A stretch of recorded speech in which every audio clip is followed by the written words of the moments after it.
الحمد لله رب العالمين.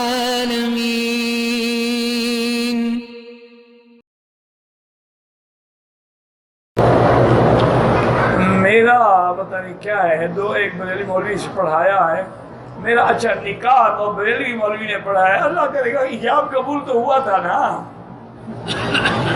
بھائی، تم نے اور بیوی نے ایجاب قبول تو کیا تھا کہ نہیں کیا تھا؟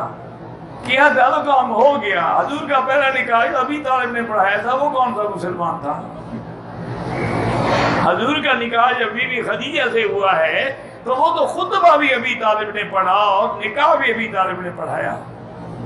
لیکن یاد رکھو، یہ جو نوجوان میرے بھائی ہیں نا طالب العلم، اگر وہ ابی طالب کا خطبہ تم پڑھو نا تو حیران رہ جاؤ گے کہ ابی طالب نے حضور کی شان میں کیسا خطبہ پڑھا۔ ایسا تمہارا آج کا مولوی بھی نہیں پڑھا۔ عرب تھے نا جی، فصاحت تو ان کی گٹھی میں پڑی ہوئی تھی نا۔ کسی نے سیدنا علی سے پوچھا رضی اللہ، حضرت شادی کا کیا فائدہ ہے؟ انہوں نے بتایا کہ سرور و شہر، دیکھو فساد، دیکھو حضرت علی، سرور و شہر لزوم و مہر۔ ایک فائدہ تو یہ ہے کہ ایک مہینے کے ہنی مون میں بڑی خوشی ملتی ہے، اور حق المال بھی لازمی ہو جاتی ہے، دینی پڑتی ہے۔ سرور الشہر، اس کے بعد لزوم مہر، قصور لہر، اور جتنا زیادہ بیوی سے محنت کرو گے انشاءاللہ جلدی کمر ٹوٹ جائے گی۔ اس کے بعد نے فرمایا کہ پھر کیا ان کا، اس کے بعد دخول قبر، پھر قبر میں جاؤ گے انشاءاللہ۔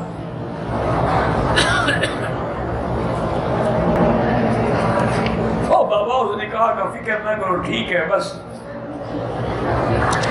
میرا 2000 ریال کمرے میں چوری ہو گیا ہے، ساتھ والے آدمی کہتے ہیں کہ ہم سب قرآن پر ہاتھ لے لیں۔ ہاں لے سکتے ہیں، یا تو آپ ثابت کریں گے اس نے چوری کی ہے، اگر ثابت نہیں کر سکتے ہو تو وہ قسم دے تمہیں دعا کرو، کیونکہ شریعت کا حکم یہی ہے البینۃ علی المدعی والیمین علی من انکر، جو مدعی ہے وہ ثابت کرے، ورنہ جو مدعا ہے وہ قسم اٹھائے۔